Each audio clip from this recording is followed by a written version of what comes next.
3 taikonauts, or Chinese astronauts, carrying their nation's pride, and the ambition of making China the world's new space superpower.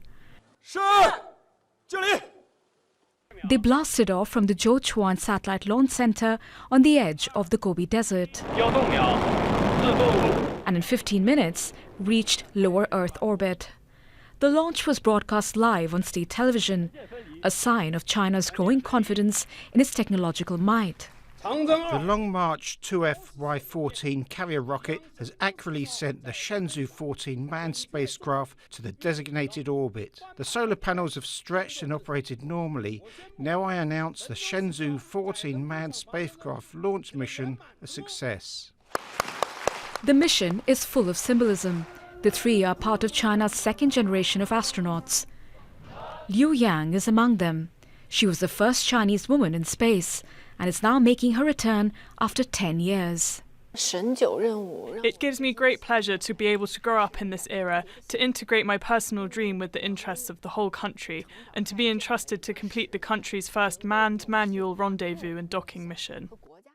The Shenzhou 14 spacecraft was designed keeping temperature, oxygen levels, humidity and comfort in mind, with advances in its docking system. During previous rendezvous and docking, the orbit control strategies were all decided and implemented by ground teams.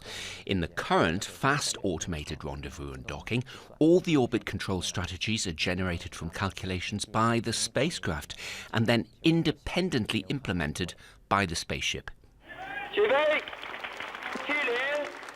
In 2003, China became the 3rd country to launch a manned spacecraft into the Earth's orbit, 42 years after the former Soviet Union sent the first human into space.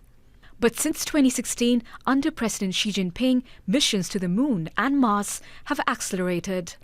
President Xi says turning China into a space superpower is a critical national priority, as space exploration becomes a new battleground for Chinese competition and influence. Priyanka Gupta, Al Jazeera. Journalist Liu Enright covers the space industry, and he says China is pushing hard to establish itself as a space power. I think now the prospect of a Chinese woman or man on the surface of the moon within the next 10 years is very real indeed. And they've declared that that is their ultimate objective.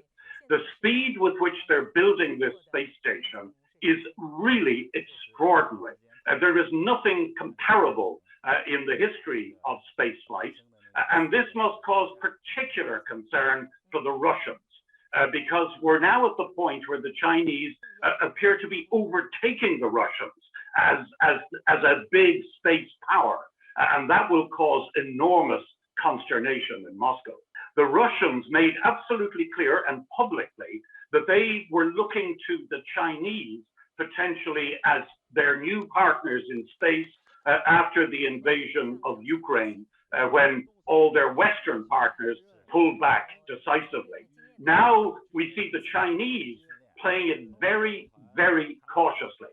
The idea now that China and Russia would collaborate on a moon base is beginning to look a little bit less certain, because China is being very, very careful how it handles Russia in the wake of the Ukraine invasion.